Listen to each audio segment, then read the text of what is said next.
Hey y'all, I'm Kimberland, and this is the Frolicking Truth, a soft space for Black women who are tired, brilliant, and ready to heal.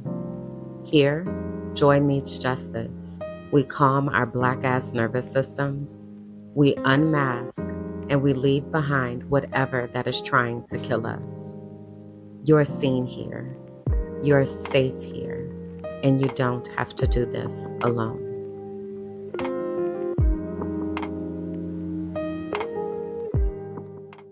Hey y'all, come on in, find a comfortable spot, take a seat. I'm grateful to have you here with me today for episode 2 of the Frolicking Truth podcast for Black women who are tired, brilliant, and ready to heal, where joy meets justice and nervous systems get free.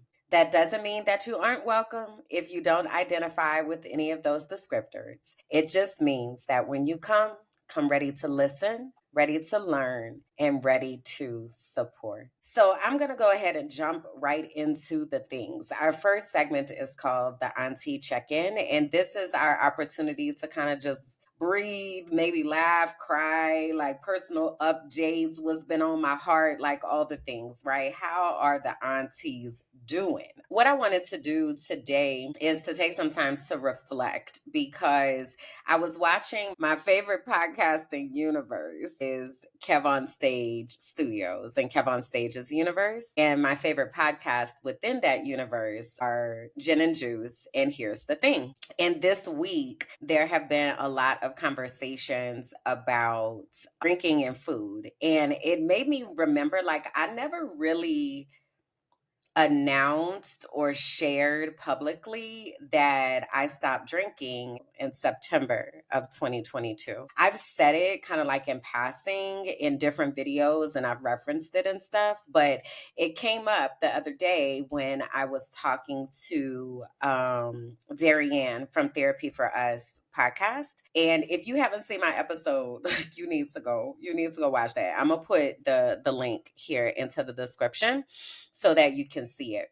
But anyway, on her podcast, we were talking about mental health, and I was telling her about my journey with food and just like how things kind of changed and weight loss journey and like all that kind of stuff. And this was a big part of it. This was a deciding factor. Shout out to myself. That's one of my line names, is deciding factor. But anyway, so I was like, let me actually create space to talk about this, the why behind it, and like what that has been like, because I realize a lot of people don't know. So I stopped drinking in September of 2022. I was living in Mexico City at the time. And what you need to know about that is I do not miss it. I do not miss drinking at all. And I mean, not even a little bit. I really don't.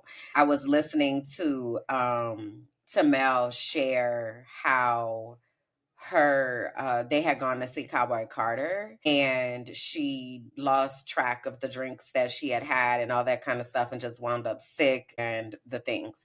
And let me tell you something. The last time that I got drunk like sick drunk, it wasn't even on purpose. And it's interesting because you can see like how these things happen, but also like how, and we too old for this. So this was April 2017 when it was at my grandmother's after the funeral. And my cousins and I had gotten together, and this is the first time that all of us had been of drinking age. So for context, I'm the second oldest grandchild, and then like my brother is 8 years younger than me. So there is like a gap between our younger cousins and those of us who are the older cousins. So we go to my great aunt's house after the funeral and everything. And I'm from New Orleans. So in New Orleans, a daiquiri is going to be a part of the situation, right? So one of my cousins comes with daiquiris. And one of the ways that, for context, we have drive-through daiquiri shops in New Orleans. So you can literally just drive through and pick up your order, right? And as long as you don't break the seal, it's not illegal to have copious amounts of alcohol in the car. So anyway, he had gone through the drive-through daiquiri shop and he got a gallon of what they call the house special. And the house special is basically everything mixed together. All the liquors, all the flavors, all the things just all mixed up together, right? And probably there was extra shots of Everclear or some, so it was stuff that was in the daiquiris. But that's fine. I prepared for that, right? So I'm sipping the daiquiris. I'm, having a good time. We're dancing, we're laughing, like all of that. And then my brother shows up with like a gallon sized bottle of Ciroc. Now, this is the thing that you need to know about me. I drank, but I was never like know all the different brands and liquors and all that kind of stuff. What I did know is that in my 20s, when I had first moved to Tampa, I used to hang out with this white girl. Hey, Angela girl. And she used to have me in them streets. Okay. And during that time, one of our goals was to find what our drink would be. So we started like with vodka, sex on the beach, and then it was like tequila sunrise, and then we tried gin, and I don't know what the hell we mixed with that. So what I discovered during that time is that vodka is a no-go for me. I also later on discovered that tequila is not either, and gin definitely wasn't. Like gin didn't even get in the running because I was so sick that night, and like no, right? So anyway, I know that I don't need to be drinking vodka because it sends me the room it'd be a roller coaster. Okay, so I know that, but what I didn't know is that Ciroc was vodka. So we're having these daiquiris, and then they're like, "Oh, let's do shots." So I'm doing shots, and baby, when I tell you, I don't remember leaving my great aunt's house. What the last thing I remember is I told them that I needed to go get my phone charger. So we left my great aunt's house and then we went to my cousin's house. I don't remember nothing at that house. I remember waking up, throwing up my entire life and being like, what is in my mouth? They have been feeding me crackers because I have been sick all this time. So they had been feeding me crackers. So all these cracker pieces were coming up undigested. I remember that once I had woke up, I remember I was blaming my brother consistently, like the entire time. And I remember people coming in to check on me every so often. I remember my brother's best friend came with his baby, and I had never met the baby. I had never really met the wife, right? So I left for college in 1999. This was 2017. I never moved back. I would go to visit, but I missed a lot, right? And also that night I missed it too because I was toe down drunk. I remember waking up the next morning and my cousin was like, Kim, bitch, you was fucked up. It was bad. It was bad, right? So that was a reminder for me. Okay, all right. I just don't need to drink white alcohols at all because none of those worked for me. So then I went through this phase of Crown, and in New Orleans, Crown Royal is very popular. I would drink Crown, Crown Apple, Crown Peach, like all of that or whatever, and just a little bit, never to the point again where I was getting sick. I started drinking wine, so I was like, let me just go to what sophisticated people do, because apparently this liquor life is not for me. And so I said that time in 2017 was the last time that I got drunk. I am lying. What happened when I was here in Medellin for the first time? So I came to Medellin in April of 2021. I've talked about these 3 women that I met on that trip, and they were living here, and we went out to eat that night and had some drinks, and it was tequila. I was so sick in that hotel room when I got back. So sick. So I remember after that even being like, I don't like this. This is a lot. But I still hadn't stopped yet, right? But I was kind of like weaning back, like this is a lot. Then in September of 2022, I had just come back from the US. In those like summer to fall months of 2022, I was doing a lot of traveling back and forth because one, you only get 6 months at a time in Mexico. So I had to leave and come back and reset. And then Essence happened. And then I was doing some work and like all of that. So anyway, there was this trip in September of 2022 that I again reference often because it was horrible. But my tradition at the time was to come back from wherever I was at and then have tacos al pastor and some Moscato. Because by then I had exclusively just been like, is wine alone for me? I'm not, no. nothing else is working for me. So I did that after that trip. And what I remember that next morning, trigger warning, we're going to talk about bodily functions. When I was pooping that next day, I was like, I don't want to do this anymore. And even with the wine, anytime after I drank, my stomach was feeling weird. Anytime after I drank. So I was never just good to go the next day. I don't care how much water, how much Pedialyte, how much Gatorade, how much bread, how much whatever. I was never good the next day. So after that experience, I was like, I'm done. Because I'm not even enjoying this. I don't like this. I don't like what this looks like and sounds like. And I had a callback to something that my mental health specialist had told me. So I have had a history of choking when I am eating. And I'm talking about choking like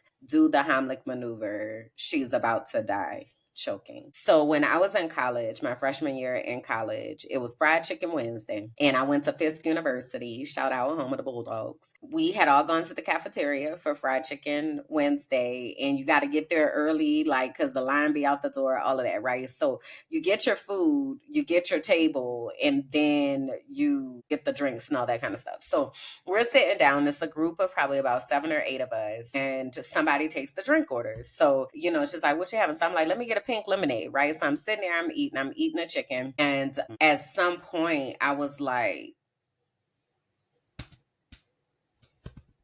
I could not breathe. The chicken was stuck in my throat and I could not breathe. So, of these 8 people that were at the table, one of them I had gone to high school with. So, and we wound up going to college together and we wound up pledging together. And I'm number 4 and she's number 5. So, shout out to Miyoshi for saving my life. So, Miyoshi is the only person that jumps up from the table. And this is the crazy thing because Miyoshi and I weren't getting along at the time. We had fallen out senior year in high school. And I don't even remember about what, but I had a lot going on in my life. So I don't know. I don't know what was happening. But anyway, we weren't like friends for real, but we had adjacent friend circles. So we were all friends and I just wouldn't really talk to her like that. So anyway, so Miyoshi jumps up from the table and starts doing a Heimlich maneuver. And she's yelling across the cafeteria like, we need help. We need help. She's choking.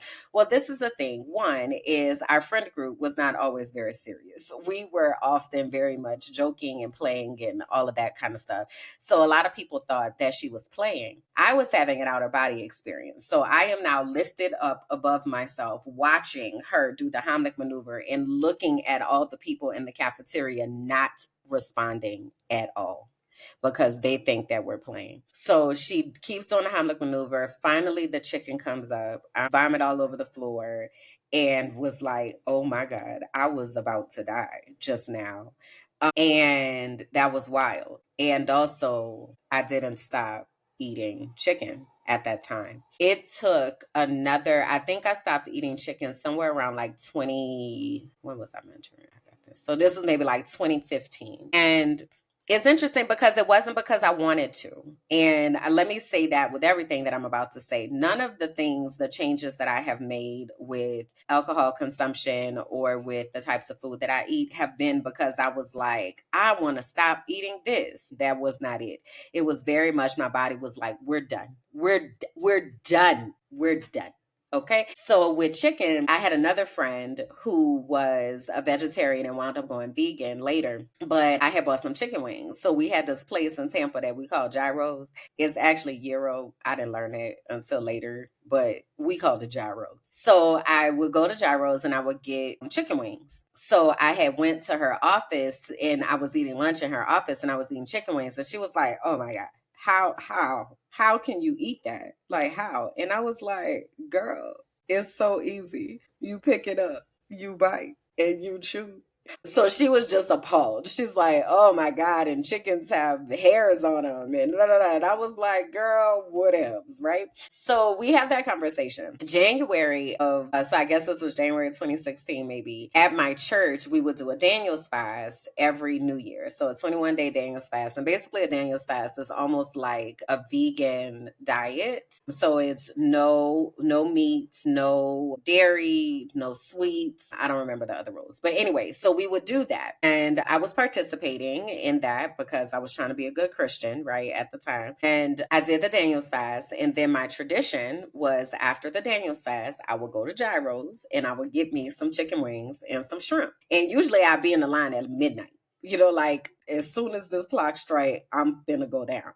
So I had done that. And I went to Gyro's, I picked up my food, and then I was trying to eat the chicken and I couldn't swallow it. And I was just like, okay, we're done.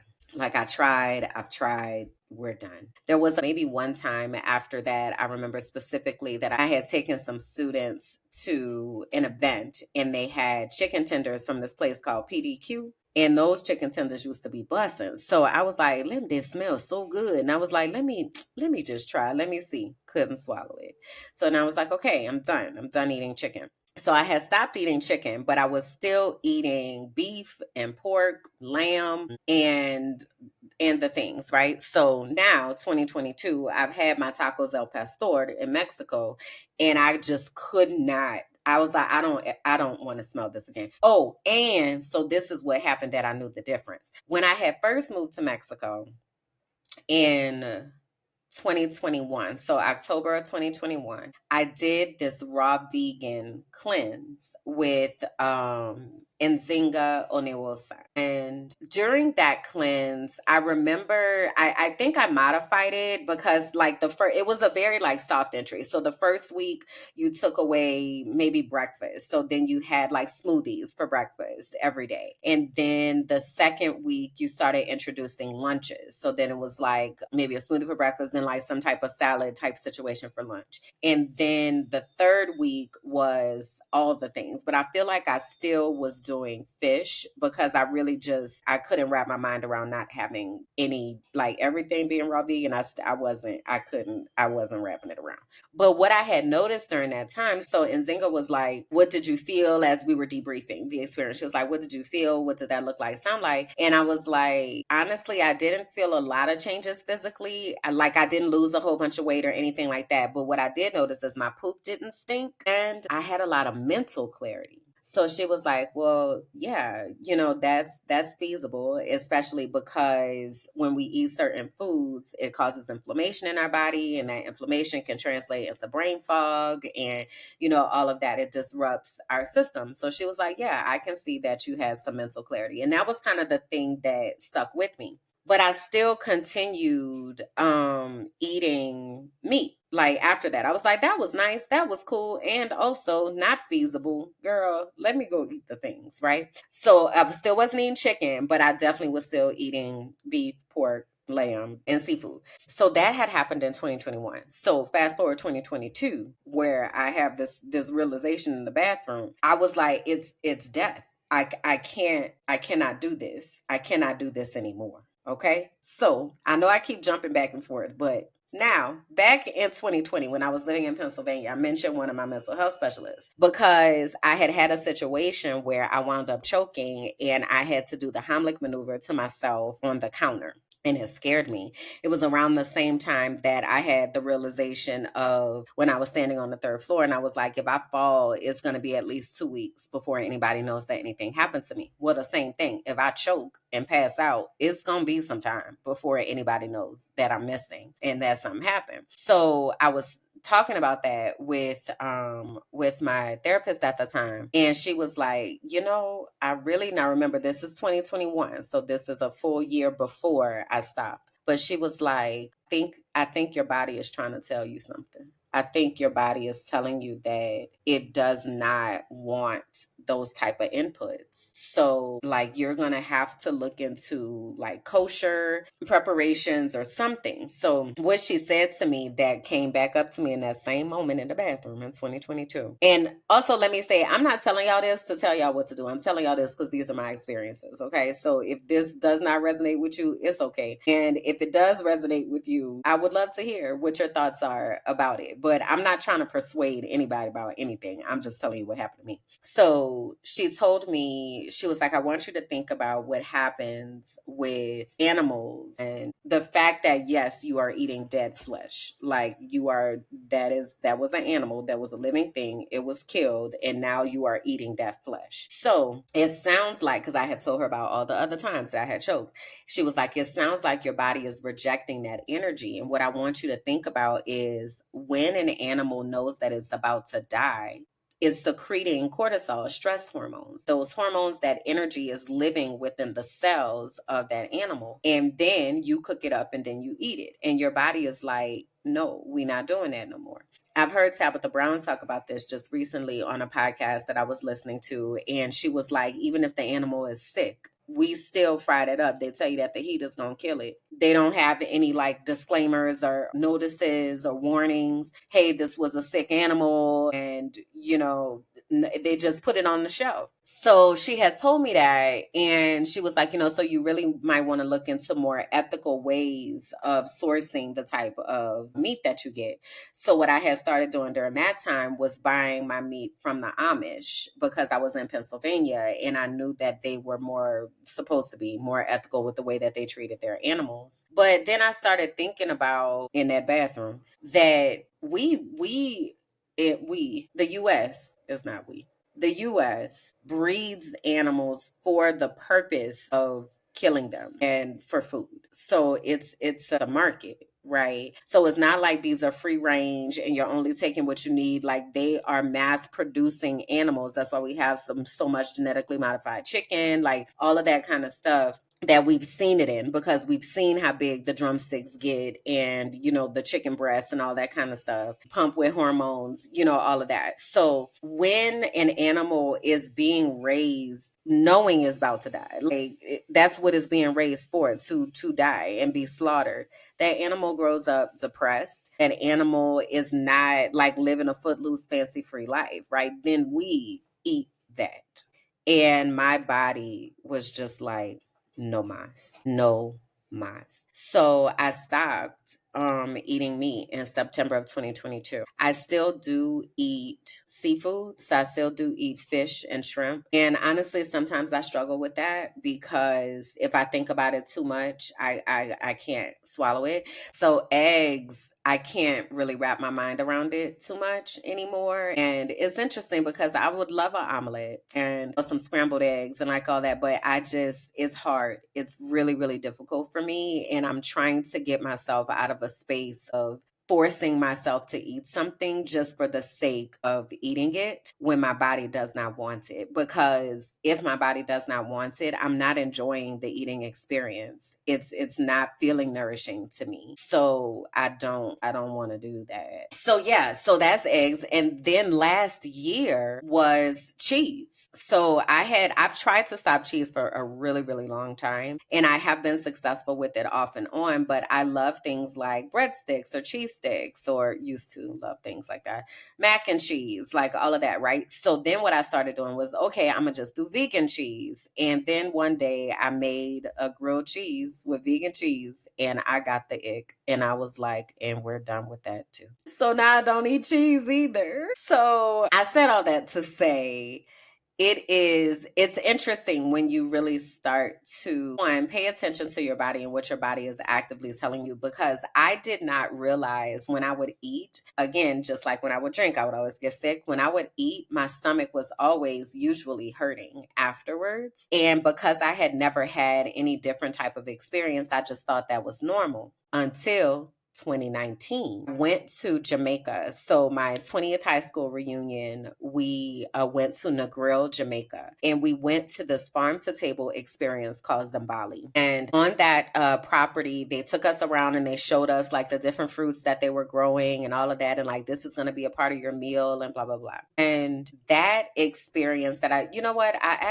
want to show you the pictures, because I want you to understand how little food it was. But what happened during that time is I felt so fulfilled. Like I had never in my life had a meal that left me feeling so fulfilled. Like I felt nourished, I felt satisfied, felt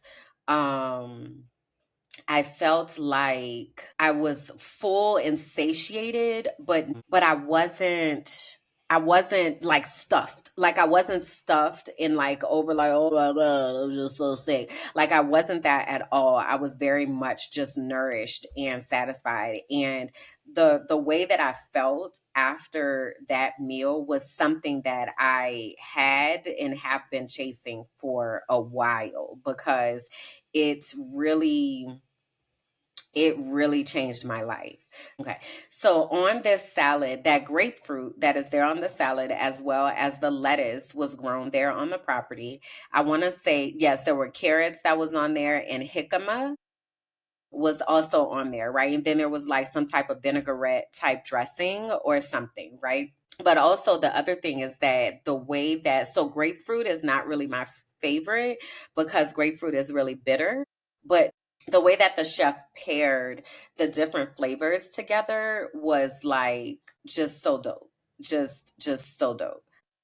So that was the salad. All right. So then it was like a 4 or 5, it was a 5 course meal. So then after that, we had a soup, and the soup was like a cold soup, and it was like watermelon and something else that was in the soup. So that was really interesting and really delicious. Then this was another appetizer. So there's another like salad with like a ginger type dressing that was on it.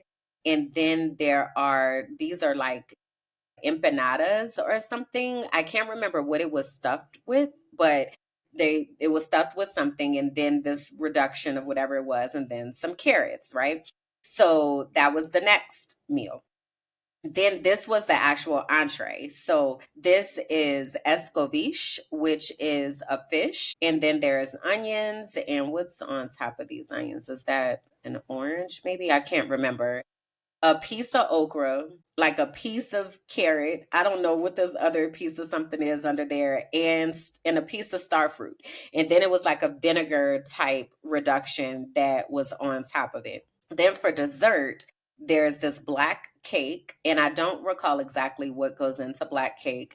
This apple compote, I think it's called, and then some bananas, and I think this is guava or papaya or something.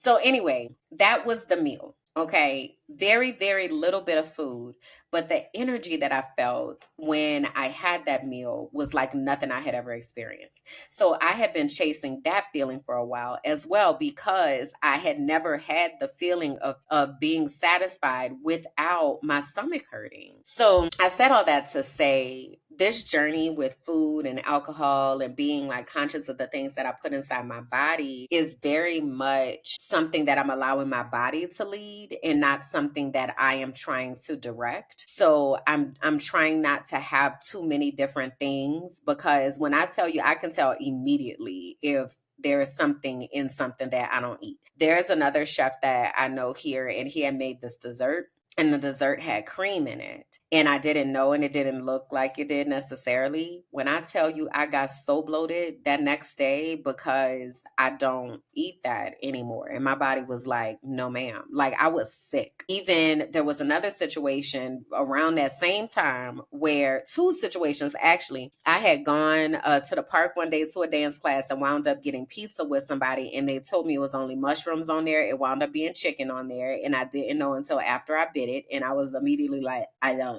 want this. Then a couple days after that, I had gone to my favorite cafe, and they were like, "Oh, we want to make you a special drink." And I was like, "Oh, okay." So they make me this special coffee drink, and it had Bailey's in it. And Bailey's is alcohol. Again, immediately sick. Felt just like I just want to get this out of my body. So I said all that to say, wherever you are in your food journey, it's very powerful to be in a situation where you allow your body to lead that journey, as opposed to trying to accomplish some unrealistic like expectation or whatever, because it's also very difficult to just go cold turkey about things. I do be doing that, but everybody can't do that. So in your consciousness process of thinking about your food and what that looks like to consume it and all of that, give yourself some grace and allow yourself yourself to have a moment. And don't beat yourself up if there are certain things that you're eating that you're like, man, I haven't been able to kick this yet. One of the other things that Nzinga had taught me before I did that, so she's a guest that I had on Beautiful Brown Girls. During her episode, she was talking about how craving different foods means that we are lacking certain things in our lives. So like salty food is like you feeling real salty, so you are missing like acknowledgement or you're wanting connection or something like that. So it's like a whole mental piece also that goes into what our physical body is craving. Anyway, that's my auntie update and all the things, and take from that what you will. All right. And also, if you found something helpful in that, let me know in the comments because that'll also help me to clip it. All right. So, moving on to our next segment.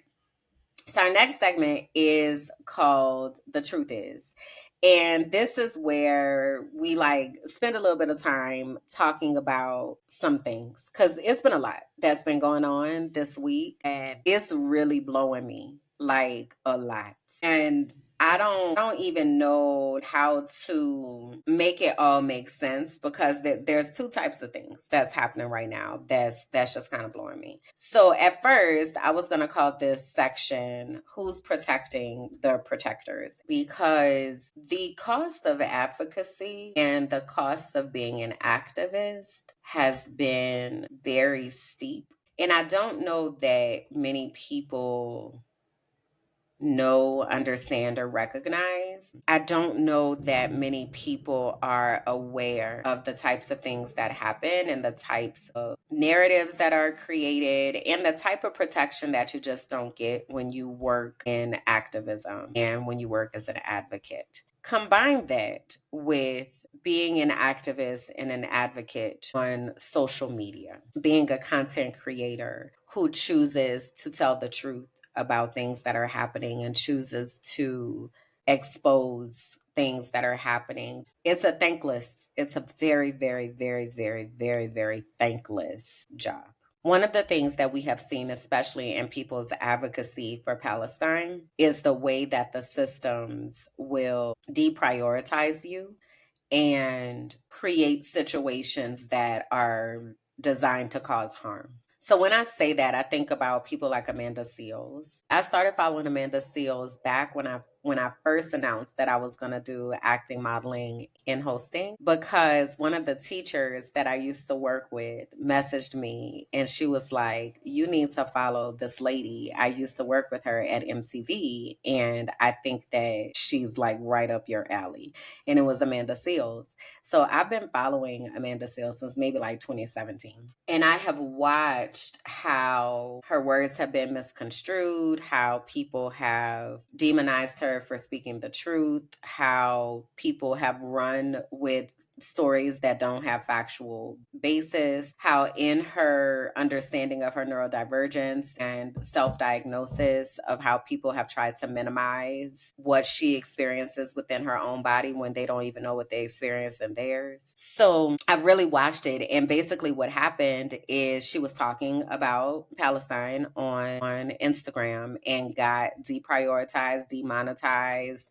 People were really attacking her for her stance about what the US government is funding and what people continue to turn a blind eye to. And she's really had to go and just create her own platform on Patreon and on YouTube so that she is able to continue to make a living. Because what happens when you're an activist is that opportunities start to disappear when people don't stand for something. You know, mostly in the US, what people stand for is the dollar. They're not caring about people. I've been processing that a lot because, you know, I've told you all that I am filing for asylum, and a lot of that is because of the activism work that I have done. I think it's important for people to understand a few things. And activism is often not financed. Like, it's not something that you get copious amounts of money for. It's really something that you're doing because it's the right thing to do. So there's not usually copious amounts of money of any sort that are attached to doing activist work and advocacy work, which is all the things that I do have done and continue to do for children in the US, specifically within the school systems. The second thing is being a content creator is a job. And I know that a lot of people don't think about it as a job, but it is a job. When you're monetized, there are platforms that are paying you to share their brands, to, do different things, to go on trips, to talk about it on your platform, to use your voice to influence different things. That's why it's called an influencer. But you also need to know there is no protection, there's no union, there's no HR. So when brands start doing you dirty, there's not really any recourse for that. I've been seeing, both with myself and other people across the internet, that Facebook has been demonetizing pages and refusing to pay people money. I don't care if it's $2. It's my $2. Give me my money, right? Especially if I have already done what we were contracted to do. So y'all know I was doing a new podcast recently, and then I'm not doing that podcast anymore, or even really speaking with that creator anymore, because I discovered a lot about their personality and the way that they do business that don't jive with my spirit at all. But one of the things that I can say is I am thankful that I didn't have to blast that creator all over the internet, because the way that I was treated in that experience was incredibly wild. And I've talked about it on my Patreon, and I may or may not say anything more publicly to give details. But my point of bringing it up was there was no recourse for me to be able to say, had an agreement, like what's happening, because of a situation that someone prioritized their lived experience that had nothing to do with me and used that as a way to characterize me as somebody that I'm not. There was nothing that I could do except be like, I hope you compensate me for the work that I've already done. Thankfully, the creator did do that, but that's what I mean when I'm like, there's no protection, there's no union, there's no nothing. Like, you are doing this job, but it is very much and can be very damaging. There's another creator, Keita Rose, has been talking about the experiences that she had in doing like a podcast tour type situation. Again, people not paying money and people bad mouthing and creating different narratives that aren't true. It's like, as a creator, you don't have anywhere else to go with that but to the people, to let the people know who this person really is. So having said that, I think it's important for us to think about it in the context of a job. If you were at a job and they was just holding your paycheck because they felt like it, you would be outraged. Same as if a platform is not paying out to a creator, And again, until we get monetized, we're doing this for free, right? I'm on my monetization journey, and I appreciate every single one of y'all that takes a moment to stop and click and listen and share and comment, because all of that helps. Also, this is for free until it's not. So when we think about it that way, as well as content creation is a part of the entertainment industry. And when you are consuming someone's content, I think it is important to know that they are doing this with the intention to give you something to watch, something to talk about, what have you. The least that we could do is press the like button. The least that we could do is leave a comment. That's free. You're there anyway. Take a moment to do something that can help them, even if you don't have any money to give to the situation. So it makes me ask that question, like, who's protecting the protectors and who's protecting the people that are sharing the truth of the things that are going on? Because we're trying to protect ourselves, but we also need you in that. We need you to also be understanding of everything that does come with these types of professions, specifically if they are someone who is saying the things that don't nobody else want to say. So that was the first thing. Then the Diddy trial started, and Tory Lanez got stabbed, and Halle Bailey had to file a restraining order against her child's father, DDG. And what I am watching on the internet right now is like blowing my mind. And I don't know why, because we've already lived through the R. Kelly trial conviction, and there are still people who continue to support him and say free R. Kelly and all of that kind of stuff. And we're seeing the same things happening with Diddy and DDG. It's wild. It's wild. And I made the mistake, but also wasn't a mistake. It was intentional because I wanted to see and I wanted to know. But I made the mistake of going into the comments and just to see how many women are calling Cassie a liar, calling Holly a liar, how many women have called Meg a liar about their lived experiences, even though they have proof and evidence. How many people are talking about, well, why didn't she just leave? Like, girl, whatever. Talking about Holly, you chipped your. I ain't never seen a chipped tooth without a bust lip. Like, it's blowing me bad. It's blowing me real bad, especially because I am a domestic violence survivor. And I'm a domestic violence survivor who has chosen to speak publicly about my experiences. If you have not recognized that you are in an abusive relationship and found your way out of that abusive relationship, shut the fuck up. And I mean that from my toes. It is no easy feat to escape from an abusive relationship. I was trapped in an abusive relationship. The last time that I had to interact with my abuser was in February of 2019, and it was at a fashion show that he had put himself in so that he could keep tabs on me, because by this time he had started stalking me and I didn't even know.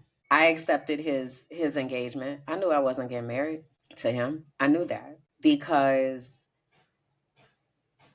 he had already been putting his hands on me. He had already been cheating on me and calling me out my name and making sure that my self-esteem was plummeted. Him and his family, his parents in particular, who were my pastors. When you are in a situation where there is some type of power dynamic and you find your way out, share. If you have never been in that situation, shut up, because you don't know. And anything that you're talking about, you just sound stupid. But you sounded stupid to other stupid people. So all of y'all sound stupid, but don't nobody know that they're stupid because y'all stupid.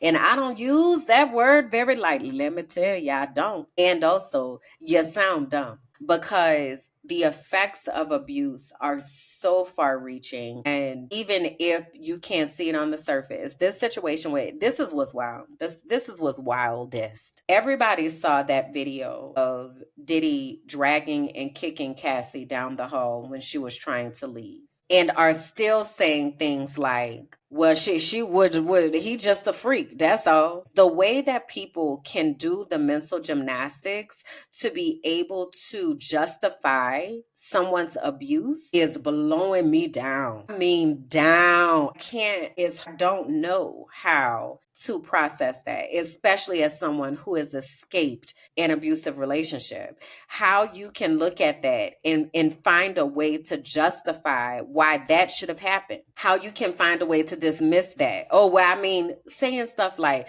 well, he just abusive. I mean, but this ain't no Rico. I'm not going to be able to continue following it because the details of this trial are so devastating. And I cannot imagine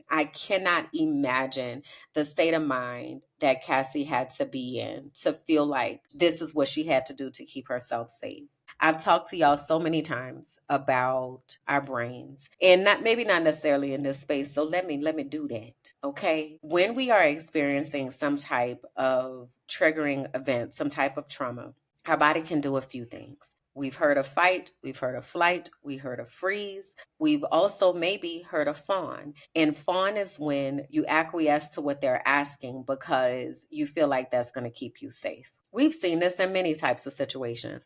You go to your job and they tell you that you need to change the way that you talk and the way that you need to show up because it's not good for the brand. They tell you to straighten your hair. They tell you to use a different tone of voice. They tell you to dress differently. In your family, it might look like you ain't pushed back against your abusive ass parents or your abusive ass family members or that uncle who's always coming, who acting weird and strange to the rest of the family. You're protecting that. How dare you?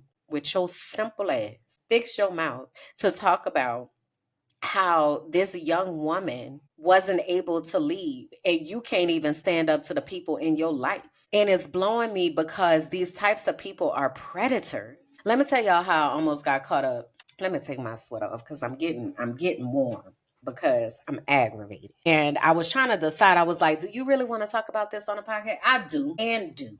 Okay. Because this got to stop.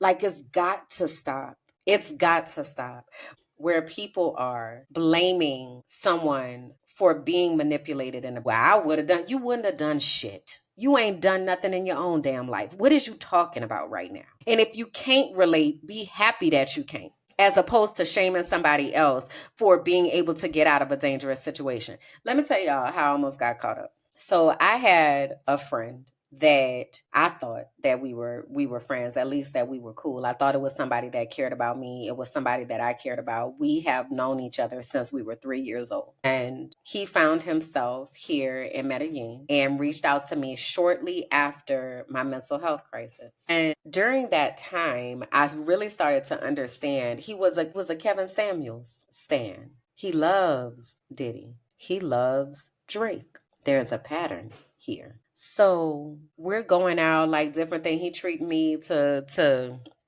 lunch and dinner and all of this and that. And one day we're having a conversation about the types of women that he dates. So again, I'm 44. Okay. I don't remember when his birthday is, but what I do know is he either 43 or 44. So the same age. And he's telling me that he's dating women who are 19, 20, 21. I think 26 was probably the oldest that he mentioned. And that is curious for me, sir, because I don't understand what you could possibly have in common as a 40 plus year old dating someone who is still in their 20s. And that's no slight to those of y'all that are in your 20s, right? Because I need you to hear me and hear me well. Anybody that is talking to you that when they became of legal age, you weren't even thought of. They're old enough to be your parent. They're old enough to be your grandparent. You know, Diddy had Cassie calling him Pop Pop. What? What? That's what she used to call her grandfather. So you call me that. You put me in that place of somebody that you regarded. That shit's sick. So anyway, back to this fool. So I'm talking to him and he's telling me about he dating these young women and and they want kids and all. Well, yes, nigga, you dating people that are at the age where, yes, they want to have children. Like, what is you doing, bruh? What is you doing? He was telling me he tells me, no, you need to listen to this Diddy song. You need to listen to this Diddy song. So I tried to listen to the song. I ain't never been able to rock with Diddy. Let me tell you that. Ever since that making of the band where he made those kids or those young people go walk to Junior, I didn't even have no concept of Junior Cheesecakes or none of that. But what I knew was this is really outlandish what you're telling these people to do. For what? You're wielding your power. So I was trying to let me try to be open and let me see, what you hear in this. No. He's also had been a Trump supporter, telling me, because he's a Republican because of X, Y, and Z. Hey, and he thought he was finna hit. And let me tell you how I knew with full certainty that that was not what was about to happen. I don't care if we hear bucket naked and no, you will not ever be able to go and say that you had me. Because that was the goal. It's about the chase and the hunt and being able to say, yeah, you thought you were so smart. I got your ass. Nah, bruh. And the moment that I made that resoundingly clear, I told you we've known each other since we were 3. He claimed he's had a crush on me for 40 years. And when I turned his sorry ass down, I haven't heard from him since. Yet, you in my stories trying to see what's happening. It's a type of person. And if you listening to this and you feel like you having an ouch moment where you can't say amen, you can only say ouch, delete yourself from my world. I want nothing to do with anybody like that. And that's from Diddy to Tory Lanez, the way he sicked his followers on Meg, the way that DDG sicks his followers on Holly. And the theme is, let me try to affirm you-ish publicly and tear you down privately and send people to harm you.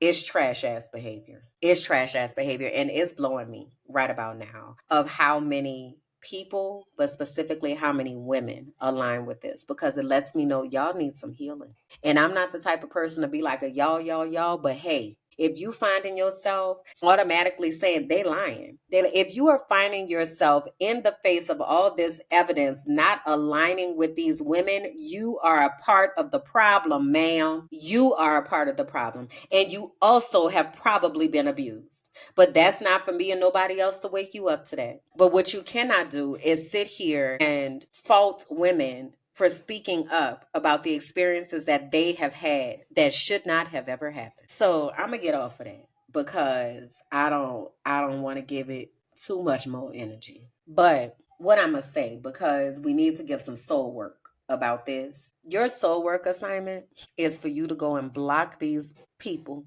that have these incredibly harmful ways of viewing the world. Go block them on, and block the pages. I saw somebody quote the Shade Room the other day. Are you quoting the Shade Room as if this is real journalism? What is happening? What is going on? What are you doing? Are you serious? No. Block those people out of your life. And then go find you some content creators who are speaking about uplifting things, people who are challenging your mind, people who are feeding your spirit. I already mentioned Amanda Seals. I mentioned Kev on Stage Studios, Mrs. Kev on Stage. I'm not a lawyer, but Mel Goolsby is Mrs. Kev on Stage's sister. Tony Baker. Go into those people's world. Go look for a Dr. Raquel Martin who is speaking the truth to the young Black youth and really addressing a lot of these problematic behaviors from a psychological perspective. Another creator that I follow is Natija Cave, and she is a spiritual reader. Some of us need our spirits to get realigned. Go find somebody who's talking about realigning and getting rid of all of this negative energy that you've had inside of you and that's been put on you that you never deserve. Okay. And while you at it, join my Patreon. All right. Even if you don't have the $5 a month, at least join the free Patreon, because then you'll be able to see the free updates that are being put up. The Patreon is Minding My Black Ass Business. Starts at $5 a month. If you have it, I would be so incredibly grateful to have you. If you don't have it, still join on the free side, because there's still stuff that I put out for free there. Okay. But we got to change the people that are being put into our brains and change our understanding, right? I'm wanting to attract people who are wanting to be better humans and wanting to show up as better humans for other humans and are wanting to have emotional intelligence and are wanting to understand their brains. Those are the people that I'm looking for. So those are the type of creators that I follow, because that's the type of energy that I want to have. Okay. So that's that. All right. So let's keep it pushing and let's get into our Pack Your Bags segment. As you all know, I am an expat. I live in Medellin, Colombia. I left the US in October of 2021. And through that process, I have learned a few things about what it's like, tips, and have a whole lot of stories. Okay. So last week, we talked about what brings genuine joy to your spirit. And I asked you to think about what that looks like, what that sounds like, what environmental factors that you need to have, what have you, such and so. This week, the question that I want us to think about is, how do you want to feel every day? Describe the emotions that you want to experience regularly in your life. And what does happiness, peace, and fulfillment feel like for you? So as always, I love to model the model. How do I want to feel every day? The word that resoundingly comes into my spirit is peaceful. I want to feel peace. I want to feel calm. I want to feel tranquil. I want to feel organized. I want to feel like I am doing the work that I was put here to do. I want to experience joy. I want to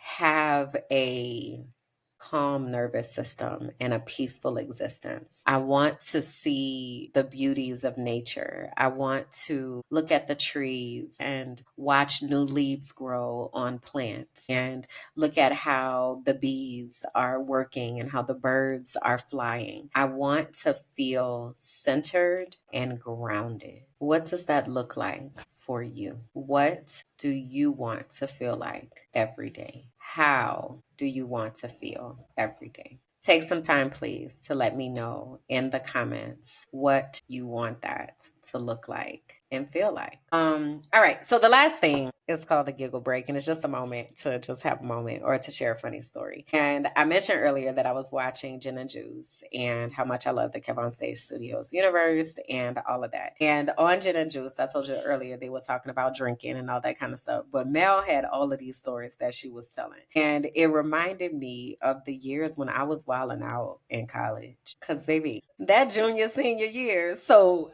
freshman year, I got to college. So my degree was in biology, right? And I got to college on a full academic scholarship. So freshman year, I wasn't doing nothing but going to class and going back to my room and studying.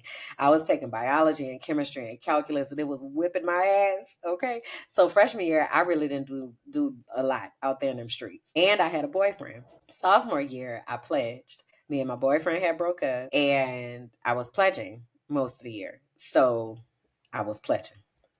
I crossed in April, so then it was just about time to go. Now that junior year though, oh baby, I had a list, sis. Okay, I had a list. I was like, I've been wanting to knock you down for a minute. Come here, sir. Let's have a talk. Had a list, and I got everything that I wanted on that list. It was very interesting. It was a very interesting time. And I'm grateful that there wasn't social media. Okay.